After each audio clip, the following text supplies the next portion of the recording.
Yeah, so that was it when we are talking about project-based structures. Project-based structures. They are usually assembled to accomplish a specific task, such as introducing a new system or a new process. The project team should consist of members from different disciplines or functions, so that a wide range of skills is assembled to implement the project. If there are any questions on this, you can definitely ask them.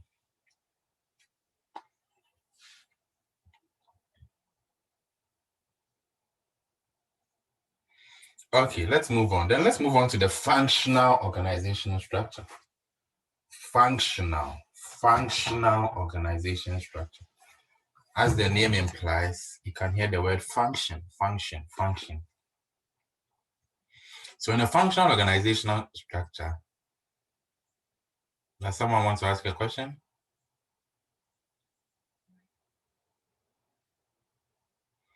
Okay, in a functional organizational structure, this is what a lot of us might be privy to. In a functional organizational structure, decision-making authority is delegated in a formal arrangement, and responsibilities are divided between managers. So that's a functional organizational structure. This is what we see in a lot of companies today, right?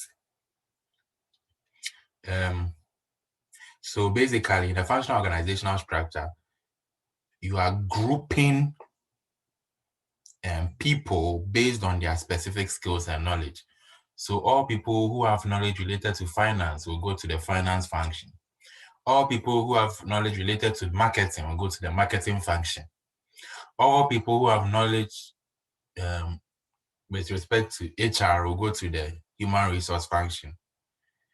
And it will have managers that will oversee the whole enterprise, or oversee the functions, basically. So that's a functional organizational structure, and that's what most of the organizations we know are structured, how they are structured. Typically, functions in a manufacturing entity include production, marketing, sales, finance, and accounting. There might also be a human relations function, etc. Yeah, so basically that's what I've talked about. That's what I've talked about, right? We are talking about a structure, a formal arrangement where responsibilities are divided between the managers and employees are grouped based on, their specific skills. Then you have the divisional organizational structure. You have functional, you have the divisional organizational structure. And what is a division? A division might be a strategic business unit of an entity. Each division has its own functional departments, such as marketing and sales, etc. So in divisional organizational structures, usually what happens is a company's divisions will have control over their own resources, and would operate like their own company within the larger organization. So divisions are usually what we call strategic business units. So a division, like I said here, is an area of operations defined by markets in different geographical areas. It's defined by different products. It's defined by different customers. So a division will usually operate like a company within a company, So a division will have its IT team, it will have its marketing team, it will have its sales team, That's why I'm saying here, each division has its own functional departments such as marketing, sales, operations, accounting and finance, and so on. So certain organizations have the structure. They have the structure where it's grouped into divisions. So you could have, I'm trying to find a typical example.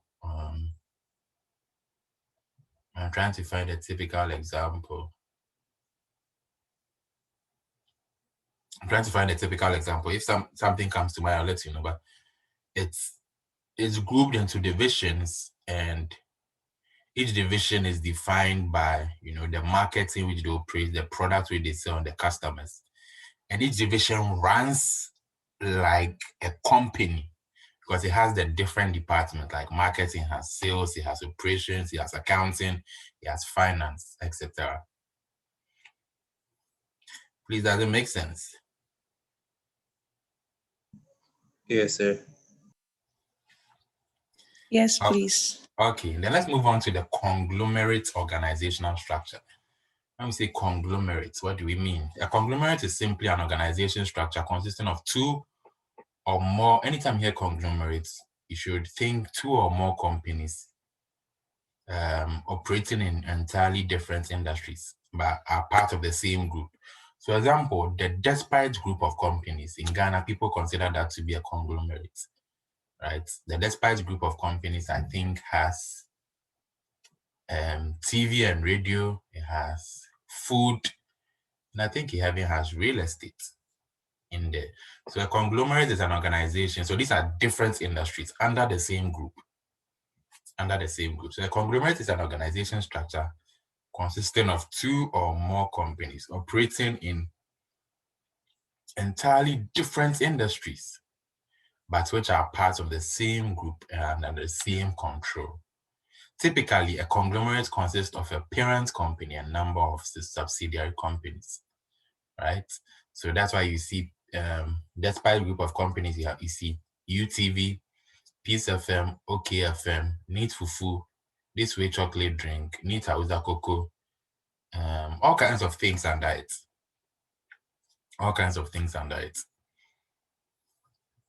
So I give an example. A conglomerate in the travel and leisure sector may consist of a parent company and 3 subsidiary companies. So let's say to have an airline company, a hotel company, and a restaurant company. An oil conglomerate may consist of a parent company, with subsidiary companies for oil drilling, oil refining, and oil distribution. So this is what a conglomerate is all about. Always think about 2 or more companies in entirely different industries, but which are part of the same group. The advantages of a conglomerate structure are that each subsidiary within the group can focus on its own special area of operation. So if you take the Despite group of companies example, there's a person who oversees their food operations. There's a person who oversees the TV and the radio. The TV and the radio, I think it's, for those who listen to radio a lot, I don't know if it's Father Dixon or Despite's son. So each subsidiary within the group can focus on its own special area. So they have a special area that they focus on, and there will usually be someone who will take care of that operation.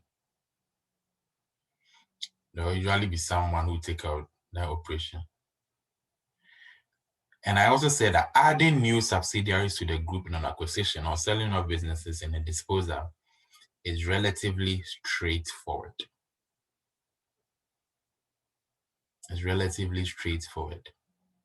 Most major global companies have a conglomerate structure.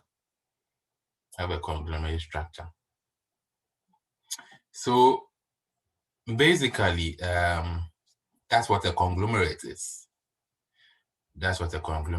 If does anyone have any example in their mind of a conglomerate, you can share it to throw more light on what we are talking about.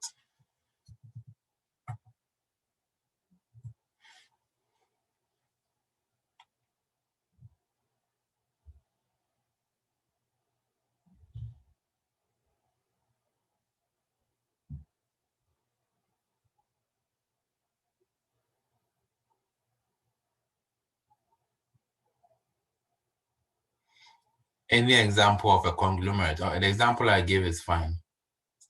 If it's fine, then is the example I gave okay?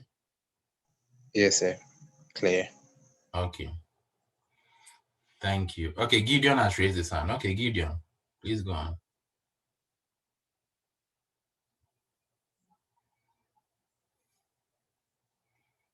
Mr. Gideon.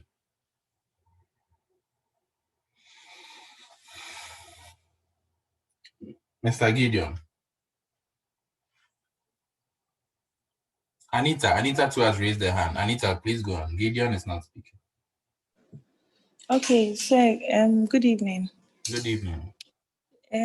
Please, the example about the oil drilling and other activities forming part of the conglomerate, I thought because of the oil, they are all in the same industry. That's a very good So question. does it really depict a conglomerate situation? Like, I don't know if you get my question clear. Yeah, that's a very, very good question. Okay, thanks. It's a very, very good question. So, yes. So you have a very good point. So, when we talk about an oil conglomerate, right? When we talk about an oil conglomerate, we are talking here about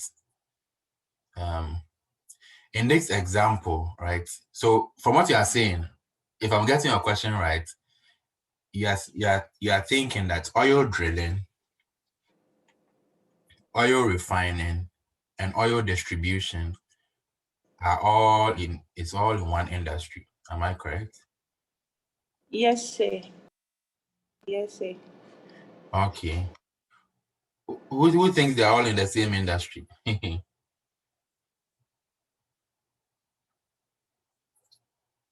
So Anita is asking us a question now.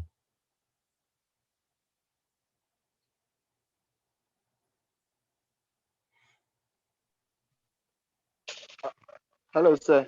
Yes. I think they are all in the same industry. Yeah. It's kind of related, related diversification. Yeah. Okay. They're either going horizontal or vertical. They are going backwards or forward. So Anita, I agree with. yeah. So Anita is saying, yeah. So yes. Anita is saying here that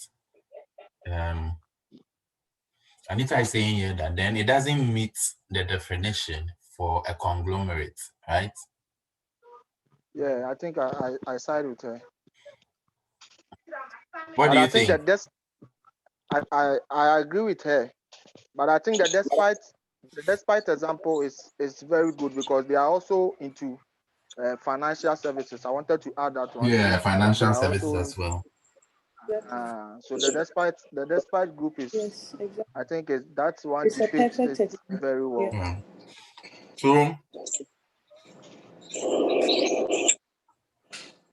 So the oil. Okay, somebody has raised the hand. It's good. My trapped work. All right, sir. Good evening. Good evening. Yeah, I think one perfect example has to do with the Tata Group. Mm-hmm. Yeah, they are into. We have the Tata Motors, Tata Steel, Tata Consultancy Services. Mm-hmm. They have Tata Power, and also they have Tata Communications. Oh wow! Tata Teleservices, and they have Tata Consumer Products as well. Oh, okay. Yeah, Tata Capital is also there. So for them, Tata Technologies as well, Tata Solar, they have a whole lot of subsidiaries under one group name, which is the Tata. Yeah. Okay. So Anita. Yes, sir. Please, I'm here. Yeah. So your point is a very, very good point. The point is a very, very good point. So the point is a very, very good point, which means that if you look at this example, right? If you look at the oil conglomerate, right? Oil drilling, oil refining, and oil distribution, they all are in the same industry. Yeah, they all are in the petroleum or oil industry. I think this probably might have been a typo or something more to it that I probably didn't add. Okay. So that's a what you're saying is true, because a conglomerate should have companies from different industries. Somebody could also, people in the oil industry could also say that, which it might be a debate, right? And that debate, because I'm not an oil expert, I already want to go into it. Some people will see the oil drilling, as an industry on its own, refining as an industry on its own, and distribution as an industry on its own, because the oil industry in totality is very, very specialized, and the skills that go into drilling are very, very different from refining. But on the whole, I agree with you, and I think it should have included other industries as well, which apart from oil. So yeah, right.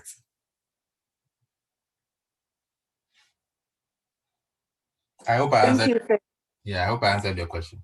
Yes, sir. Thank you very much, sir. So the Despite Group of Companies example and the Tata example our colleague was given, those are perfect examples. And those are examples I would go with. Those are examples I would go with. Yeah. Yes. Okay, sir. Thank you. Okay, welcome. Any more questions?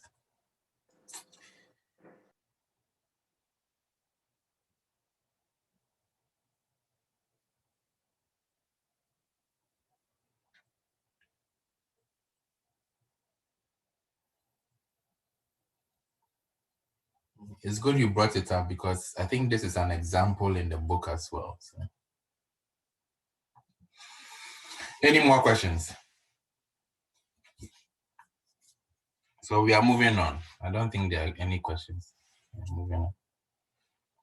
Okay, so what, in your opinion, right, when you look at your organization, right, you don't need to mention organization name, but when you look at your organization, what is the difference between centralization and decentralization?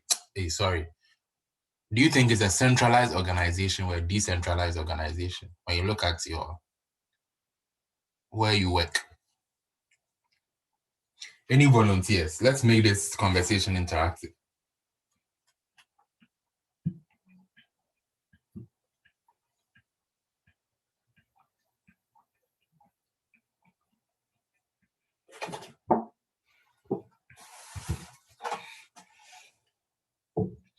Any volunteers, please?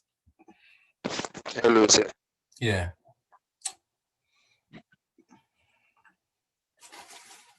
Characteristics of centralized and decentralized. So it appears like it's centralized at a point. At another point, it appears like it's decentralized. Okay. So when does it appear? Can you have something like that? Yeah. Okay. When does it appear? When does it appear? Okay. So I'm in a bank, and in the bank, a lot of things we do. Head office has given us authority to do some things here. But for something like account opening like this, I initiate the process in the branch and then push it up to a central processing center where they pick up and actually open the accounts. They can generate the account numbers here, all right, but then they go on and do the account opening proper. Okay. Okay. Okay. But when it comes to deposits and withdrawals and all of that takes place here. But when it comes to some particular functions, like say foreign transfer, somebody wants to transfer money to the United States, it has to go to a central processing system for them to pick it up and connect it there. I see. Do you know why they do it this way?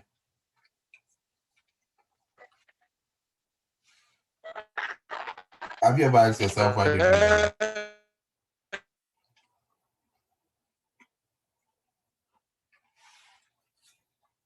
I think there have been cases of fraud where people create ghost accounts here. Yes, there were issues of fraud some time past where people create ghost accounts and issue loans and all that for the accounts. Okay. So the employees who used to they create ghost accounts and give loans to those ghost accounts. Okay. Okay. So from what you explained to me, the organization sounds like a decentralized organization. It's just that to mitigate certain risky areas or risky parts of the business, they'll rather centralize those operations or centralize those transactions. So things to do with foreign transfer, you have to seek approval, or it has to go through a centralized processing unit for it to go through, just to serve as a risk management technique, you know. So that's a good example. Any other example again? Yes. Any other example? Yes. Do you think your organization is centralized? And thank you, Caleb. Yes. Do you think your organization is centralized or decentralized?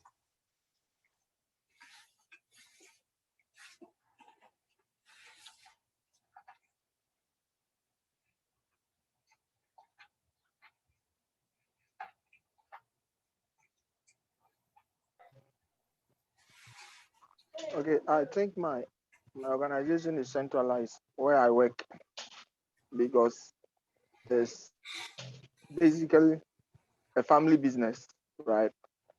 And decisions are taken by the family. So they can even fire somebody on the dining table when they are having that's what the light up. So they can even fire somebody on the dining table when they are having breakfast. So it's a centralized. They take all the decisions by themselves. So I see a family my business in Ghana? Yeah, in Ghana. Hey, wow. I didn't know there are family businesses in Ghana. And they are family business. They are artificial.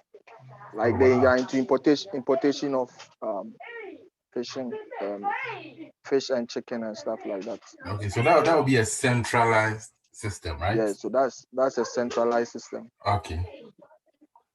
Okay, makes sense. So in a central organization, thank you very much. Thank you very much. Senior management retain most or all of the authority to make important decisions. So when we talk about centralization, decentralization, we are talking about decision making, the power to make decisions. When a centralized organization, the power to make decisions rests with senior management. In a decentralized organization, however, it's quite different. Decisions are devolved. They are passed down and delegated to management of units at lower levels in the organizational structure. But what are the advantages of centralization, right? Our friend told us that he works for a family business, and the family business, they can literally, employ or let you go on a dining table, But what are the advantages? What are the advantages? Because it's a centralized system, the decisions that are taken are most likely to be faster. They are most likely to be faster. So decisions can be taken quickly because it doesn't have to go through a lot of people. It doesn't have to go through a lot of people. That's one key advantage of a centralized system. A centralized system. It doesn't have to go through a lot of people. So you always have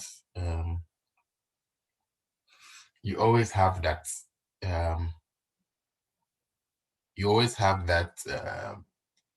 speed when it comes to decision making. And so if you are in a crisis situation, hey, Anita has raised her hand. Okay.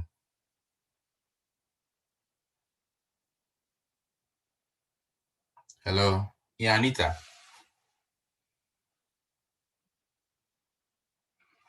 Sorry. Oh, sorry. Sorry. I didn't intend to raise my hand. Oh, okay. Okay, so no problem. So decisions are made quicker. Yeah, made quicker. That's one key advantage. Then I said here that decisions by management are more likely to be taken with regard for the corporate objectives of the entity as a whole. You know, the family business, for example, that you're working for, they understand the vision of the organization probably more than you, the employee. And so it is expected that if they are taking a decision, that doesn't always happen. It's expected that if they are taking a decision, then that decision, will be in furtherance of the corporate objectives of the entity, So that's supposed to be an advantage. It doesn't always happen, That's supposed to be an advantage.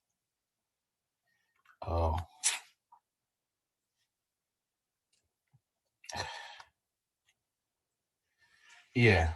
Then we talked about decentralization, right? And the devolution of authority, devolution of authority. Devolution of authority.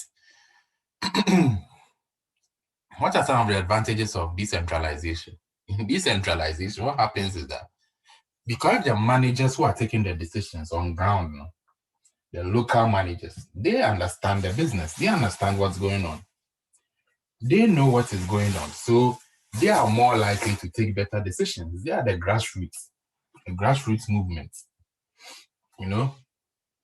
So it's likely that they might take a lot more better decisions than the people who are supposed to be at the top. Very, very key. Very, very key. Very, very key. Then another reason for decentralization is to motivate. So if you give authority to lower level managers, you motivate them. They feel like they are the part of the organization, right? They are able to make decisions. So it makes them happy. It makes them very, very happy. It makes them very, very happy. Yeah, so those are some of the main advantages when it comes to decentralization. We talked about Greiner's growth model in the last session, so I wouldn't want to bore you with that. But what I wanted to say here is that we've already suggested that as an entity gets bigger and bigger, it goes through periods of centralization, decentralization, and coordination between local management and the head office. We said that last session. So, you can always take a look at the notes.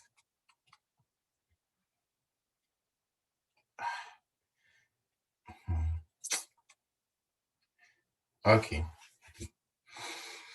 Now let's talk about outsourcing. Outsourcing. So let me give you an example. Let me share a story with you on outsourcing. Have you realized that there are companies today, right, that run online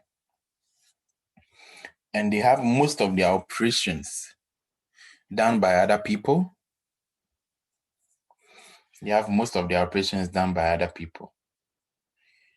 They've outsourced portions of their operations to other people for them to handle.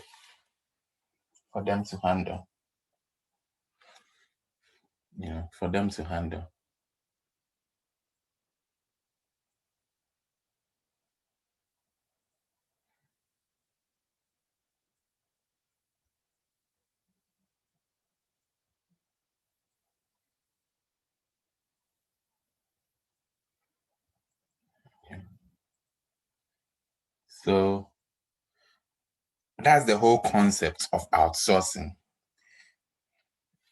An entity does not need to carry out operations itself. Instead, it can outsource the work to a subcontractor. So for example, these my slides that I prepared, right? What I could have done was to like outsource it to maybe one of you to help me prepare the slides instead of doing it myself. So in outsourcing, what we do is we outsource the non-core activities. For me as a teacher or whatever you want to call me, my core activity is teaching, sharing the knowledge on strategic case study, and non-core activity will probably be preparing the slide. That I can delegate. The non-core activity, usually I can delegate it. I can delegate it. But the core activities, like I can't let someone teach on my behalf. I have the knowledge, it's in my brain. So the non-core activities like preparing slides, I could get a student to do it for me. That's why professors have TAs. The TAs help them with the admin stuff. So why do companies outsource? Does any of you, does your company outsource? Do you have any experience when it comes to outsourcing? Do you have any experience when it comes to outsourcing? Okay. If there's nothing like that, let me just continue. Okay, go on. Yes, okay. Probably where I work, we outsource mainly the cleaning activities. So in the general cleanness of the offices and the whole office block as a whole has been outsourced to another individual. So we don't have any employee who cleans, virtually have any employee cleaner there because we've outsourced that out. Okay, that's a very, very good example. And I'm sure for where you're working to, they might have outsourced even the security. Yeah, kind of. Yeah. Yes, part of it has, the security part of it has also been outsourced. Yeah. Usually banks would outsource the security to other people. Because it's not a core activity. It's not a core activity. So that's why I wanted you to keep in mind. The reason why I'm asking you all these questions is, God willing, next week we'll be going into, we said week 6, we would solve a case study question or try to analyze the case study question. So we'll be going into that, and I wanted to make sure, to give you, be able to relate the examples to your own organization. Yeah. So why is the bank outsourcing cleaning? Because it's not a core activity. It's not. Their core activity is to provide banking services. Provide banking services. Okay. So the entity should therefore focus activities within the So the reasons for outsourcing, right? The reason for outsourcing, number 1, is to focus on core areas, focus on the important things, and delegate the non-core activities to someone else. You want 100% focus on what matters. The entity should outsource work to entities that have core competencies in those areas of work. So if you are not competent in a particular area, or if it's not a core area, give it to someone else. Give it to someone else. There's no need to focus on cleaning. Focus on cleaning. So that's very, very important. The main reason of outsourcing is to focus on core activities and delegate non-core activities to other organizations. But what are the problems? What are the problems? the main problem is the loss of control, right? A loss of control. So when you outsource something to another person, you lose control. So in that area, so when it comes to something like security, you lose control when it comes to security, cleaning, and all that. When you outsource to someone, you basically lose control over that area. You lose control over that area. And sometimes too, the problem with outsourcing is that